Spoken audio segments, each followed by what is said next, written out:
This episode of New Politics was released on the 21st of October, 2023, and produced on the land of the Wongal and Whadjuk people.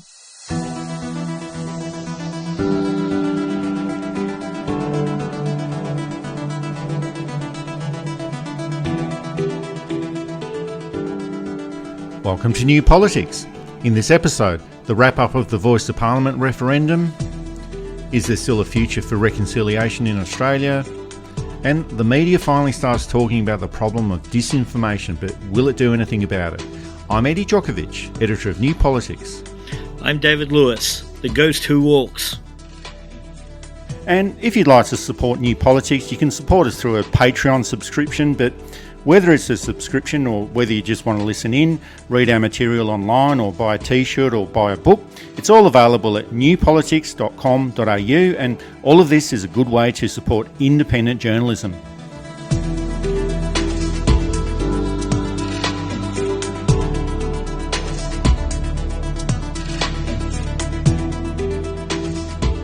The Voice to Parliament referendum has been defeated and 39% voted yes and 61% voted no. And it was rejected in all of the states, so the double majority needed to secure a referendum was nowhere near being achieved.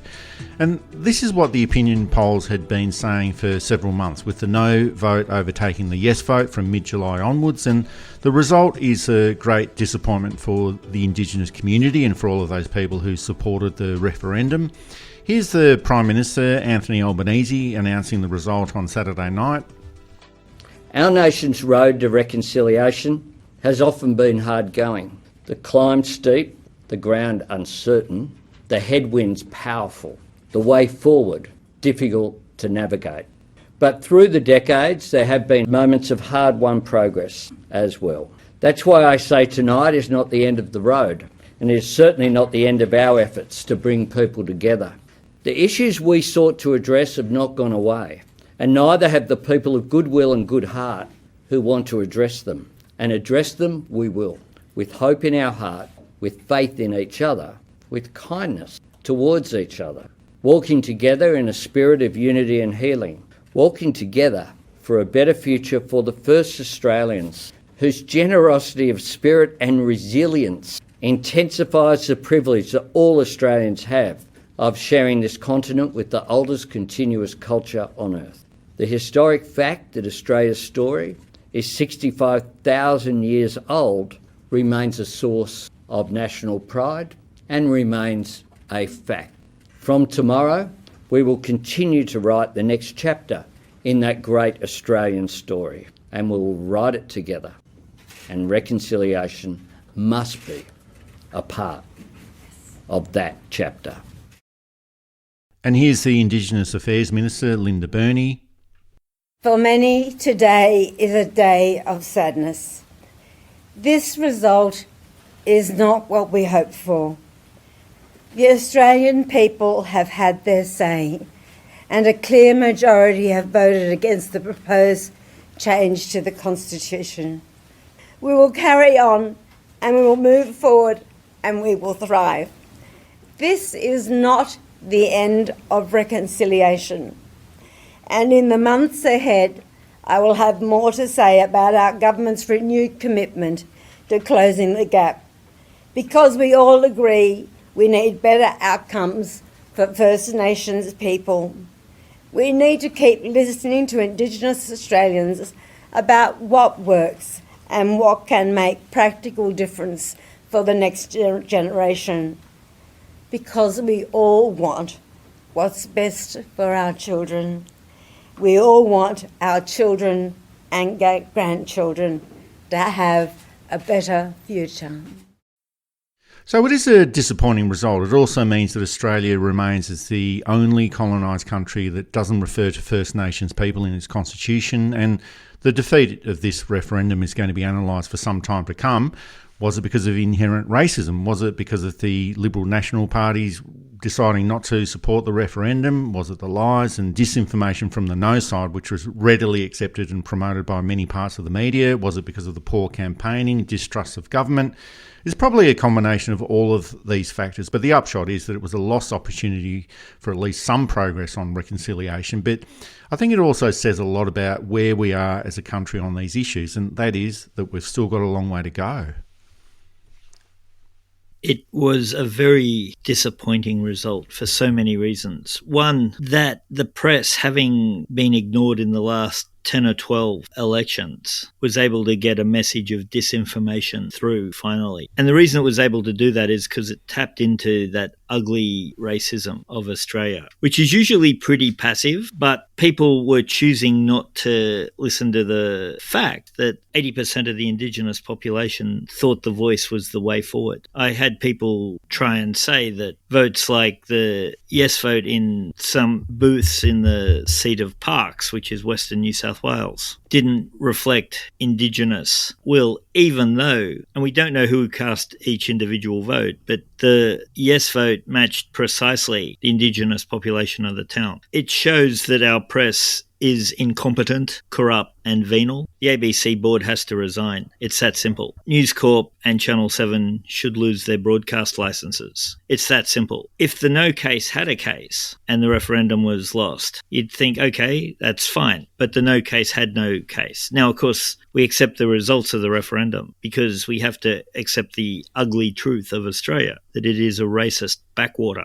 that it is a country filled with people who will not concede anything to the less fortunate, even a tiny little thing. And I saw some stupid justifications. I saw one justification that, I can't trust Labor to handle the Voice properly. It's not about Labor. It's not about your views on Labor. It's about trying to improve the position of Indigenous people in this country. I saw they wouldn't lie about the figures being spent on Aboriginal affairs. They did. They absolutely did lie about that. And those figures were easily available. It showed that people will only look away and look at other sources when it suits them. If you're being fed the stories you want to hear, your confirmation bias will kick in and you will believe the Daily Telegraph, the Herald Sun, A Current Affair, shows that have a very low level of credibility on this type of things. Andrew Bolt starts to make sense to people who would never read Andrew Bolt. And this is a big problem in the country. And the solution is to absolutely clean out senior management right down to the senior editors. If you're a senior editor and you are subscribing to us, cancel your subscription. I don't want your filthy money. Laura Tingle came out and said, the ABC, in the hope of getting balance, failed. Well, Laura, you're on the board of the ABC. What did you do about it? So when I say sack the board, I mean the whole board, the lot.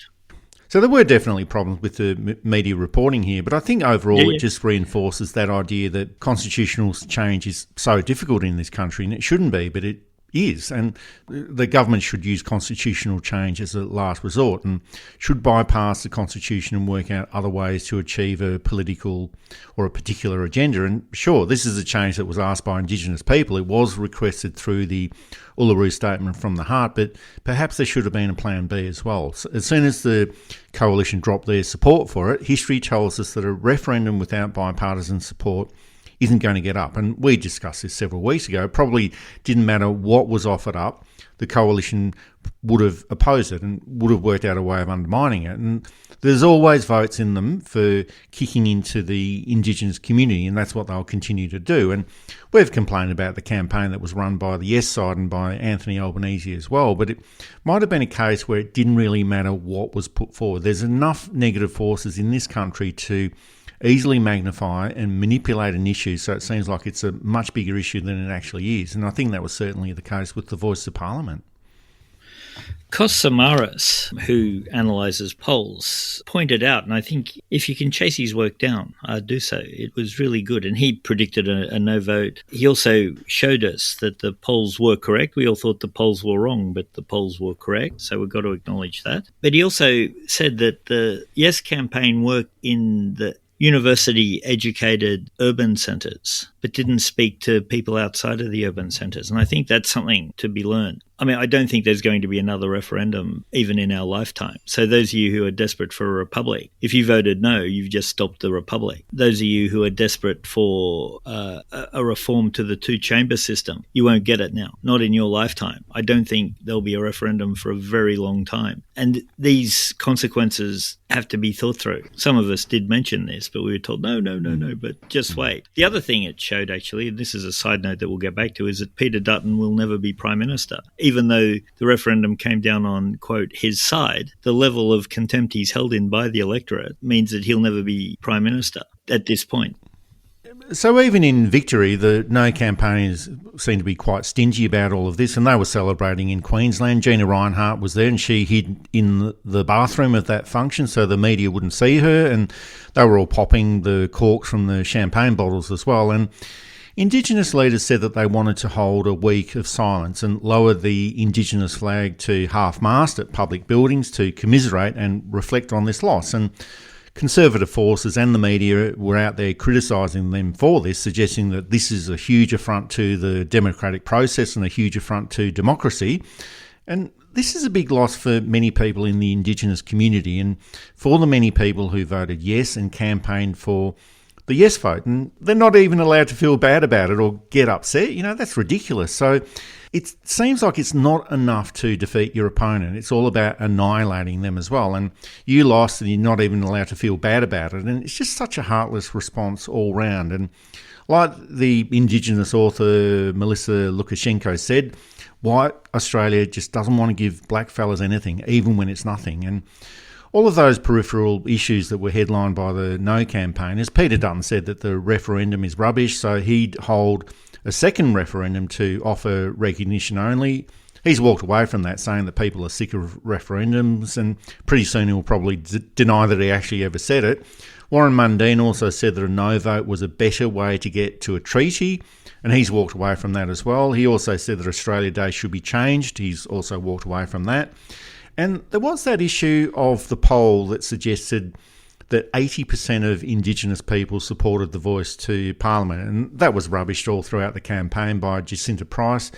Turned out to be true. The polling booths in remote areas indicated a yes vote of around 75%. And sure, it's not 80%, but it's pretty close. And Jacinta Price also went into Donald Trump mode to say that the Australian Electoral Commission had rigged the vote and we need to set up cameras to see what they were getting up to there. And then she started talking about a family funeral, which is what she always does when she gets a difficult question from the media.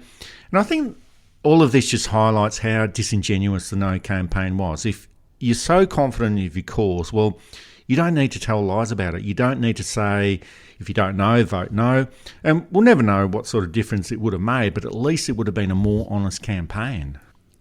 Yeah, if they had valid cases and not the worst campaign slogan ever, if you don't know, vote no. How can they ever be trusted on anything again, the Liberal Party? Oh, if you don't know, oh, well, I don't know, so I'm not going to vote for you. You know, it was the stupidest, and I am sick of the incredibly poor campaigning in Australia. We haven't had a decent campaign since probably 1972, maybe Hawke in 83. But really, they're just embarrassing, awful, and terrible. And this is on all sides. And yeah, if you don't know, vote no is probably the worst of them, which is saying something. Jacinta Price also, claimed that, as you said, that the votes in Indigenous communities were rigged. Why you would go to the trouble of rigging a small amount of votes when they knew they were going to win, or they knew they were probably going to win. And I'm pretty sure it was just that they were ready to claim fake election and interference and do the whole Trump thing. And she's not agile enough to not change the argument, so she just adapted it a little bit. And of course it is deeply distressing for Indigenous people. We're back to the 1950s. And I guess the message is, for governments, don't take any issue of substance to a referendum unless you've got bipartisan support for it. It also helps if the government is dealing with an opposition that will put the national interest first. But we can see in Peter Dutton and in David Littleproud that they wanted to put their political interest first, the national interest last, and then put the interests of the Indigenous people even further behind that. And one other issue that was raised with me at the polling booths on the weekend was that the voice of Parliament was this incremental process, just this incremental nature of a change. And it really was a minor change to the Constitution, a voice to Parliament that makes recommendations to government which the government could ignore. Perhaps a lot of people might have considered this and thought, well, what's the point of that? What happens if the advice from the voice of Parliament is ignored by the government of the day? What happens next? And I guess we'll never know, because it's not going to happen. Anthony Albanese has ruled out legislating a voice to Parliament. Maybe a lot more could have been put out there, a far more radical proposal, the treaty, truth-telling process, perhaps reserve seats in Parliament. And there's quite a lot of research that's been put into reserve seats in Parliament. There's a lot of pros and cons there. And I don't think if anything, if this was put up there, if there was a far more radical proposal, I don't think any of it would have actually got up, but at least it would have put these issues out into the public. And there's no clear answers for what happens now. It's just the first week after the referendum was lost, but I still think that it's a big opportunity that was lost for Australia. We've been humiliated on the world stage. Every major world paper basically shook their head and said, how could this happen? It's going to affect things like tourism. It doesn't bother Gina Reinhardt till they realise, oh, hold on, these Australians are a bit racist. If you're from a country with a large number of people of colour, why would you deal with them when you can go to other countries that are less racist and who you could probably trust more? It's going to have an effect on the economy. Maybe it's only a short-term effect, but all these people thinking they were voting in the interest of Australia. And I've seen too a lot of people now saying, oh, maybe we should have voted yes, didn't quite realise just what the facts were. To the point where I have seen a couple polls saying that if the referenda was to be held again, it would be a 55 to 45 to yes. It's not going to be held again. So for those of you hoping, because ultimately I think it'd be the same result. But it's to the point where Australia has to sit down and have a really hard look at itself and not be happy with what it sees and try and change it.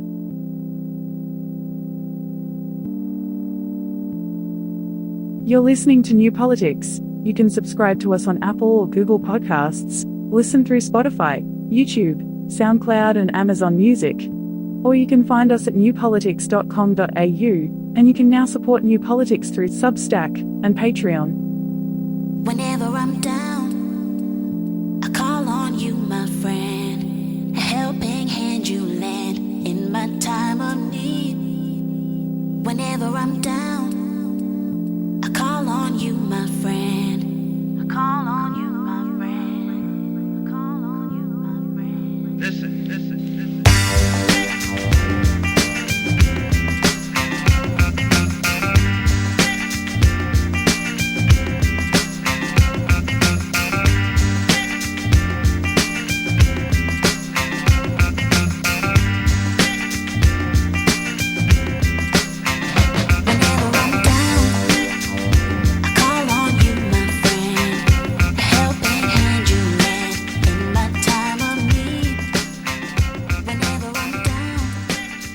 The voice of Parliament is now officially all over, but as we've said in the past, whether the referendum was won or lost, the works would still have to continue after this referendum. But the no vote has made this process a lot harder, and there is the opinion within the Indigenous community that reconciliation is now dead. Here's Marsha Langton discussing this. This is a very sad moment in the country's history. Australians had an opportunity to recognise us in the Constitution and do so by allowing for an advisory body to Parliament and the government to enable us to more quickly overcome the disadvantages. With a majority of Australians voting no to that proposition, I think it will be at least 2 generations before Australians are capable of putting their colonial hatreds behind them and acknowledging that we exist. It's very clear that reconciliation is dead. A majority of Australians have said no to an invitation from Indigenous Australia with a minimal proposition to give us a bare say in matters that affect our lives, advice that doesn't need to be taken by the Parliament, and a proposition that the vast majority of retired High Court judges and constitutional experts affirmed as being constitutionally safe, sound, and moreover elegant and practical. And I think the no campaigners have a lot to answer for in poisoning Australia against this proposition and against Indigenous Australia. But let's see how they wheel themselves out in the future, because this has been a cynical political exercise by the coalition in opposition to secure their base vote by, wheeling out the race card, just as Pauline Hanson did in the early 90s. And they'll be now pressing hard for policies that cause us harm. So I don't think we should, suffer from any delusions about reconciliation. Reconciliation has been, since John Howard rejected the reconciliation report, kicked down the road. It's been an emollient for what is basically political contempt for us.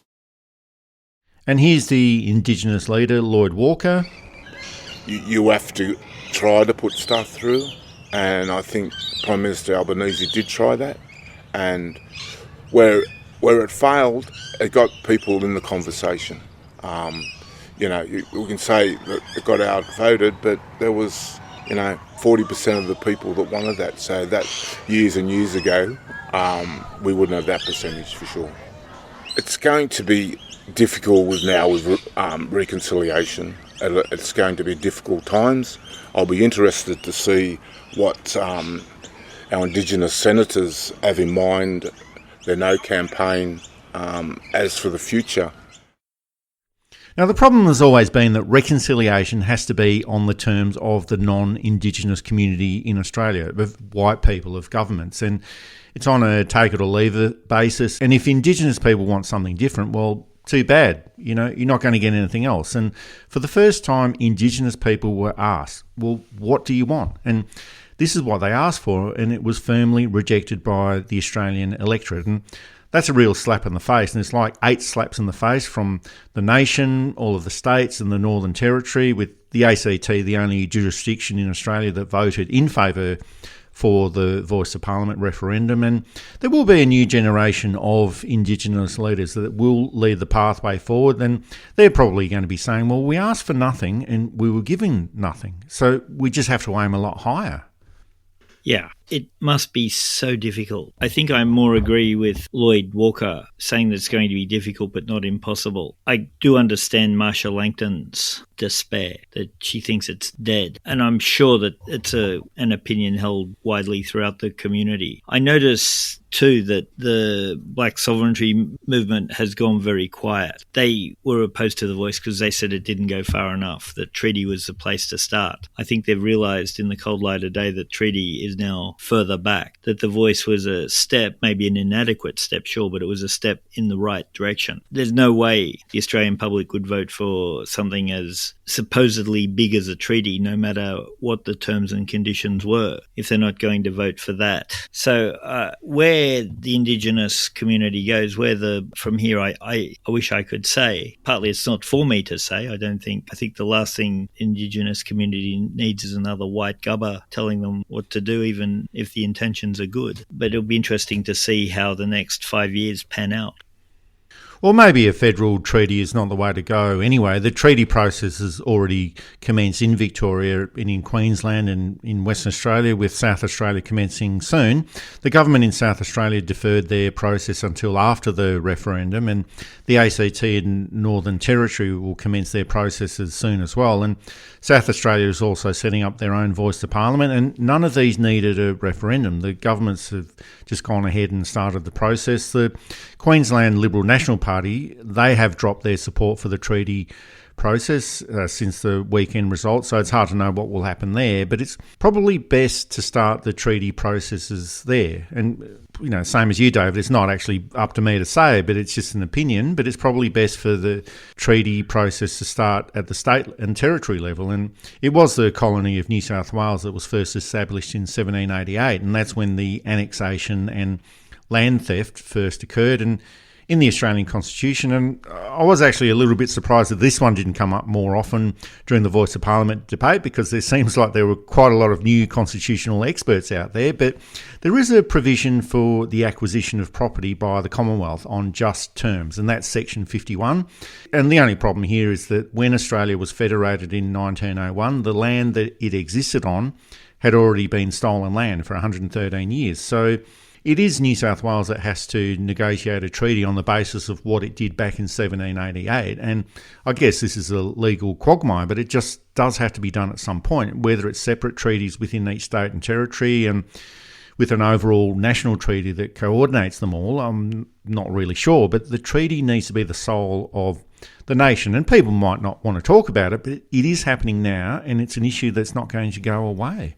Yeah, I was disappointed but not surprised that Chris Minns walked away from treaty in New South Wales. But the other states having it, I think, will just force New South Wales into. And of course, what we haven't considered yet is the High Court challenges, saying that the 1967 referendum took Indigenous affairs out of the hands of the states and that any treaty negotiated by a state will be invalid. I don't think that legal argument will hold up, but it's just going to be more mischief from the usual thieves and crooks and spivs and con artists who try this type of disruptive and deceptive dissembling behaviour every time anything comes up. I think the press are either going to rage against it. Some of them may well have learnt their lesson about what balance actually is, and balance isn't saying lies that just are the opposite of the truth.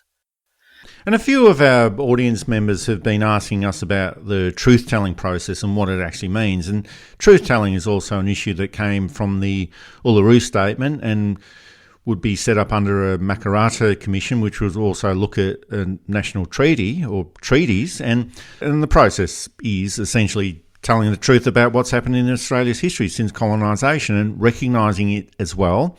And it's also a healing process to resolve the divisions of the past. And this has already commenced in some sense. It's the historical documents. It's all the books that have been written about frontier wars, the recording of stories, place names being explained. And a lot of this needs to be made official through a truth-telling commission. And I think people need to understand how places like Slaughterhouse Creek got its name. And they also need to know how Murdering Point in Queensland got its name as well. There's all those memorials at Mile Creek that need to be explored as well. You know, much of the history since colonisation in 1788 has been terrible, despite what Jacinta Price might have said, but it's a rich history and there's so much there. And a lot of people might not want to hear about this history because it's too much for them to bear, or they might think that it will lead to their backyards being stolen if they accept this history. But this is what the history is, and this is what truth-telling is all about, letting people tell their stories about the past, being heard, acknowledging that something wrong has been done and trying to make things right again in the future. And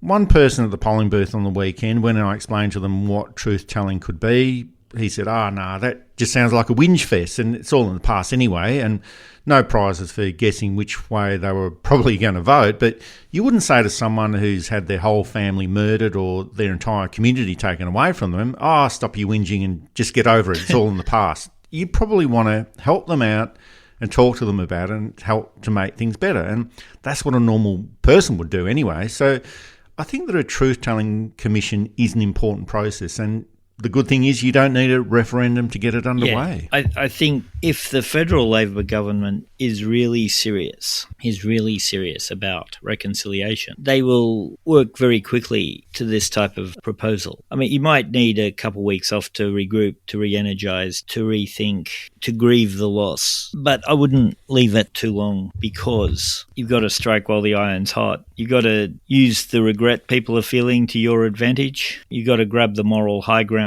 And you've got to show, and this is the most important, but you've got to show the Indigenous community that it wasn't just a political thing to try and gain traction. It was a thing that you genuinely meant, that reconciliation is important. And maybe they could use their numbers now to actually get a treaty up, for example. It might seem to justify Warren Mundine, but he's finished anyway. Jacinta Price will stop being the first female Indigenous Prime Minister of Australia, having been used, they're now disposed of. I don't know, and maybe treaty's not the best first step, but certainly I think the federal government has to sit down and work out, how do we start to heal the division? How do we explain to the racist population? And I know a lot of people, or I know at least some people, voted no because, and I'm still trying to wrap my head around this, because people who were voted no were called racist. They were voting no to prove that no voters weren't racist. I don't quite understand how that's at all logical.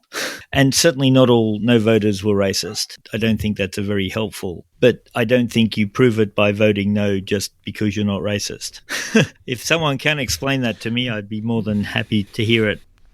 Maybe for a lot of these issues in the future, governments just have to get on with these projects with lower fanfare. The Voice of Parliament had a target on its back virtually from the night of the election in May 2022. The treaty process in Victoria is a well-established process, and it's not really talked about that much in Victoria, but it's still going ahead. And maybe governments just need to show some courage and just get on with it, and maybe use those Indigenous people that are already in Parliament as well. And one of the criticisms from the No campaign about the Voice of Parliament was, oh, hang on, there's already 11 Indigenous politicians in Parliament. Why do you need a voice? And well, you can use these arguments against these people. Okay, well, you say that there's 11 Indigenous politicians in Parliament. Well, now we're going to set up an Indigenous working group with the resources, the funding and the support. And it's going to be chaired by Linda Burney, the Minister for Indigenous Affairs. And this would be like an additional Senate committee which reports back to the Parliament. So the Voice to Parliament defeat, I think it's really disappointing, but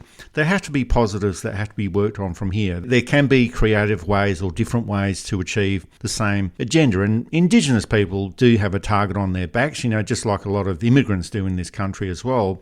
There's always going to be resistance to change within the electorate that's wanted by the Indigenous community. And they're never going to be considered even good enough by most of the electorate. So lay low, get the changes happening in different ways where things fly under the radar, but they do get done. And I do realise that it's far more difficult if you're trying to lay low and trying to lobby governments at the same time, but use the voices that are already in Parliament and make the changes that need to be made in that way. Yeah, I think... I'm not suggesting that that's the only way or the right way, but you can use these arguments that were used against the Voice of Parliament, you can use those to your advantage. Yeah, exactly. I think there is a way through this, and it's going to be hard and it's going to be difficult, and it's going to take a lot of white people facing up to their own blind spots. And that includes yes voters too, people who voted yes but didn't quite realise what it was they were voting yes to, that there were more no voters in that. But I think we have to really start to think about what it means to be Australian. And maybe we live in a foul, backwater, bogan state that doesn't care about anyone but themselves and should be just folded back into the British Commonwealth and shut up about it. Put the national anthem back to God Save the King, extend the size of the British flag, and anyone who doesn't like it can leave. Well, I'm really hoping that we don't get to that stage. No, me either. I don't know where I'd go to, coming from all of the British Isles and some of Europe. And yeah, again, we can talk about the failures of the campaign. Letting it be too long between announcing the referendum and setting the date, I think, was a massive mistake, and thought that at the time because it just gave the lies a chance to get up. Then they didn't have enough time to counteract them. I think that point Kos Samaras made, that there was only one message which only resonated with one group of Australians. Having a stupid rhyme, I don't think, was harmful to the No campaign. Even if you thought it was dumb, it's still stuck in the brain. And the Yes campaign never really countered that. And not using Indigenous people enough. The No campaign only really used two. Mundine, who is loathed in the Aboriginal community, and Jacinta Price, who I'm told has been essentially shunned from her local community. But they should have had, instead of privileged white people standing up and saying, they should have had Indigenous people standing up and saying this is why it's important. Again, going through the failures now is a bit late, though we did go through a lot of them during the campaign. And I don't think there'll be another referendum for 50 years, to be quite honest. Maybe 20 if you get a brave politician. And if it is, it'll be most likely a change to the title of changing Your Excellency to Your Honour or something like that. But it's worth looking at what it is that went wrong. And in fact, from the No campaign, they didn't win one of the major seats that they lost. All of the teal seats voted yes, whereas Labor seats fell left, right and centre. And I think that's something that at a broader context you've got to look at. We said last election, there are no seats you can take for granted, and this referendum has proven that. Unless you're an independent teal person in Sydney or Melbourne, then perhaps you can relax a little bit, although they all work extremely hard. This is New Politics, one of the top 10 Australian politics and news commentary audio programs. You can listen to us on Apple or Google Podcasts, Spotify, YouTube, Amazon Music, and you can find us at newpolitics.com.au, and you can contribute and support New Politics on Substack and Patreon.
And the best thing about the completion of the referendum is that we won't hear from Warren Mundine or Jacinta Price for a while, and the leader of the opposition, Peter Dutton, well, he's lost his platform a little bit as well, so he won't have anything to talk about for a short period of time, but I'm sure that he'll start up his fire hydrant of hate and misinformation again. And there's no surprises here, but as soon as the polls closed, that's when the mainstream media started questioning all of the lies, misinformation and disinformation from the No campaign. Here's some of the analysis from the ABC's Insiders program, including from David Crowe, Isabella Higgins and John Paul Janke. There were lies and there was misinformation through the campaign. That's true, but there was also a big question about the model, and people were not sure about that model. There was also division among Indigenous leaders. Just on that division, I mean, it's true that certainly having Jacinta Price and Warren Mundine fronting the No campaign, it did confuse a lot of non-Indigenous Australians, I suppose, Isabella. I think she was an incredibly potent campaigner. I think the fact that she was a relatively young Indigenous woman out there saying things that we often hear from a very different demographic, saying things like, colonisation hasn't negatively impacted Aboriginal people. I mean, that is patently untrue. It's not true, but because she's saying it, people question it. People wanted to believe it was true. So she had this powerful message that tapped into something they wanted to hear. But I also think that one of her other messages last night, Australia is not a racist country. People, that resonates as well. Of course it does. Sure. The misinformation, JP, David mentions it was there. It was huge. Is it fair to blame this result on the misinformation? What role did it play? I think we found early on that people's perception and understanding of our Constitution is just not there. The difference between constitutional change and legislative change was not there, which is understandable. And then to bring in major change about First Nations people, when the majority of people have not met Aboriginal people, they see Aboriginal people on the television, in the media, they get their perceptions from the media. So to put those two together, it creates the perfect storm, I think, for misinformation. And misinformation played a big part in this. I think we can't estimate that. The feedback that we were getting from Western Sydney was that, the fear of, I'm going to lose my house. If the Voice gets up, I'm going to lose my house. It's giving them extra rights that I don't have. And that really played a part. And importantly, look, we've asked people on the No side, was it your job to call that out? And we even asked Barnaby Joyce last night on the program. You were campaigning, if someone came up to you and said, are they going to take my house? Do you say, no, look, that's not true. I want this to be argued on the facts. What do you say to that? He just said, look, there's lots of other talk, right? So they let the bushfire, we've got to admit, they let the bushfire burn away and create smoke to cloud the issue. They never went back and corrected it to have this respectful debate on the facts, on the detail, which they were saying.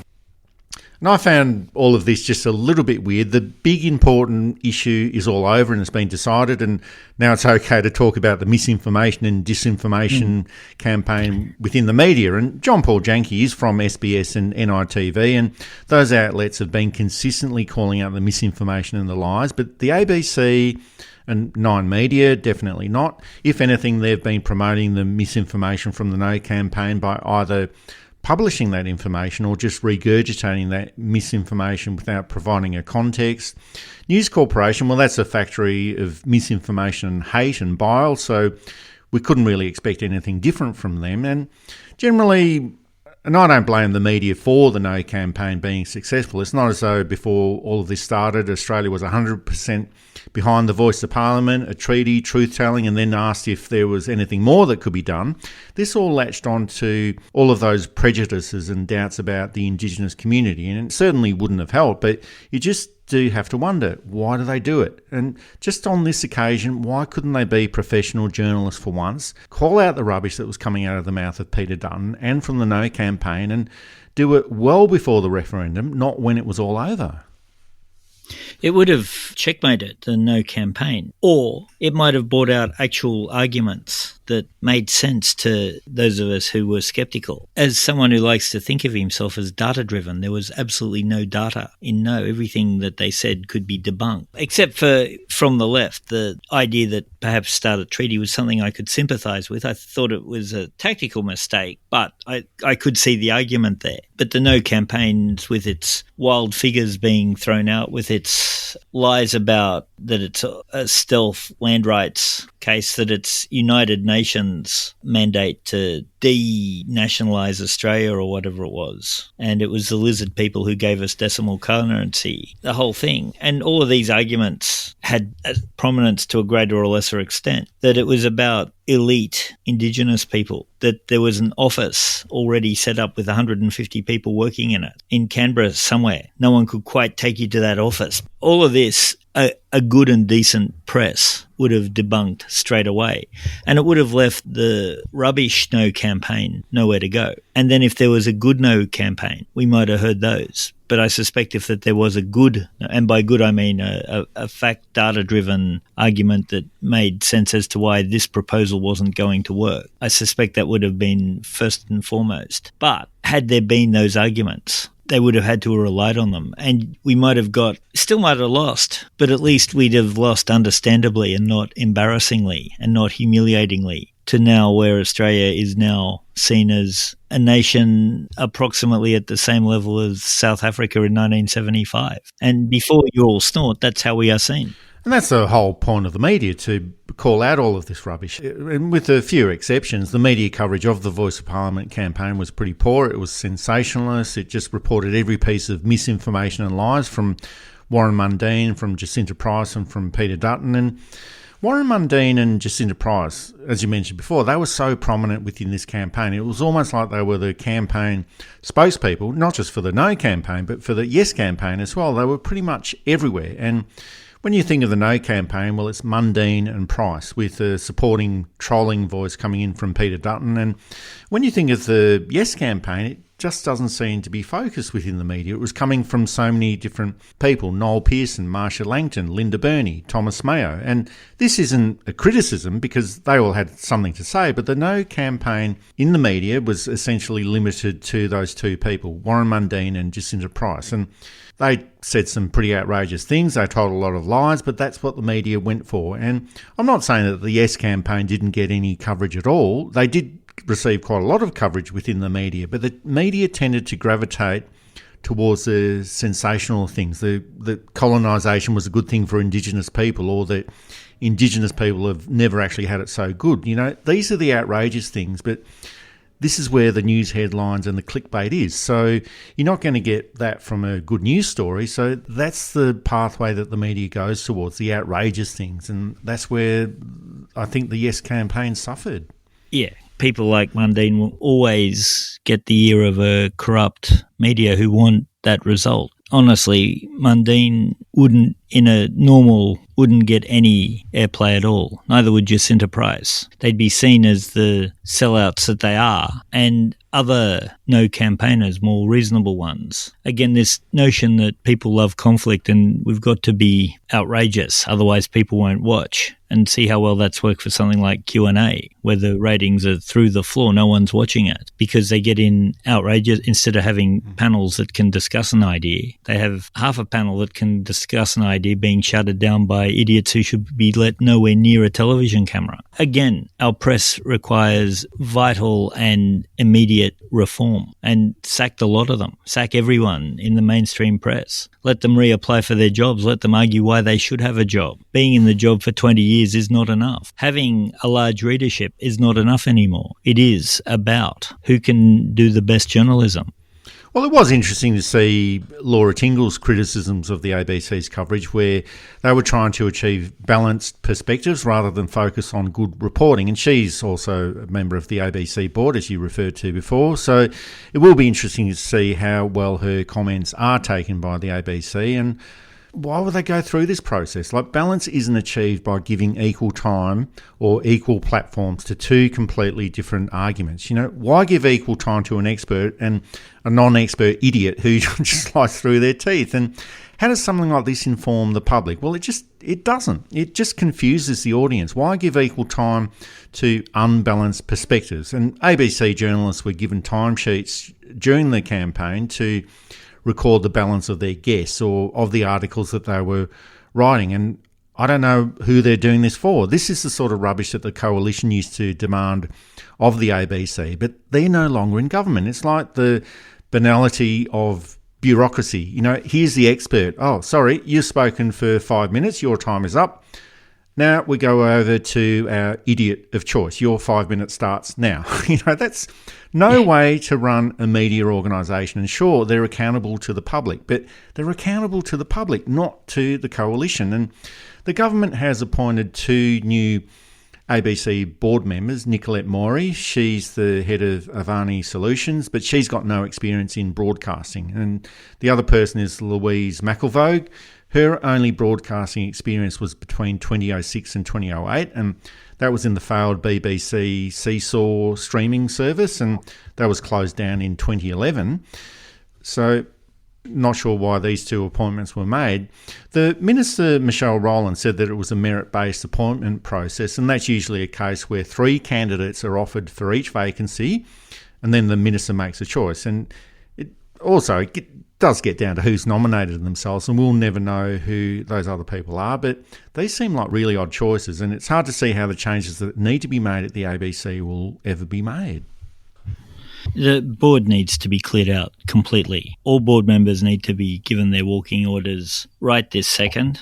It's just not good enough, and I think that we have no choice but to remove the board of the ABC altogether, even with the 2 new ones. They clearly are problematic appointments. Michelle Rowland's been really disappointing as communication minister too. If Labor was serious, they would stand up to the mainstream media rather than kowtow to them. And of course, the mainstream media duchesses, and it seems like they'll give you a couple of puff pieces, and then 2 weeks later, you're trying to explain why you've never embezzled money. And can you tell me, sir, have you ever thrown kittens under running buses? It's time to get a good press. And Australia could be a world leader in this in so much, but we would rather be pathetic nothings and hope that the weather keeps going well. Well, that's changing too. And the voice of Parliament has taken up a lot of space in the media and politics over the past couple of months, but all of the issues arising from this will fall away over the next week. The speed of politics just ensures that there's always the next issue to move on to, and I think that's going to be a good thing. I don't think anyone's going to talk about Jacinta Price becoming the Prime Minister anymore. Warren Mundine hasn't got the platform. Peter Dutton will continue saying no to everything and running with his negative campaign. But if Peter Dutton was hoping to get a boost from the referendum campaign, I think he'll be sorely disappointed. The latest Morgan poll has shown a drop in support for both the coalition and for Peter Dutton. And also in that referendum, all the Teal independent seats, as you mentioned, David, these are seats that used to be held by the Liberal Party. They all voted yes and ignored the negativity coming from the no campaign. So I think that confirms that the Teal independent seats will be difficult for the Liberal Party to get back at the next election. But all of these factors is not going to stop the negativity. Dutton thinks that he's on a winner here. He's suggested that he'll call for a new intervention program in the Northern Territory. He's also calling for a royal commission into child sexual abuse in remote communities, even though no one else is calling for one except for Jacinta Price. He's calling for the end of Indigenous specific education programs. And Jacinta Price has said that now that the referendum campaign is all over, she's now going to campaign against transgender people. So we can see that the entire campaign by the Coalition on the Voice of Parliament was just an extension of those boring culture wars that seem to have now been going on longer than the 100 Years' War. But it gets the attention, but it's in no one's interest. And I don't even think that it's in the interest of the Liberal Party anymore. It just wastes everyone's time. And then you think, well, what can the government do about this? There's lots of things that they can do. Stop giving Dutton airtime in Parliament question time. Don't respect him because he doesn't respect you. Punish him. Psychological warfare.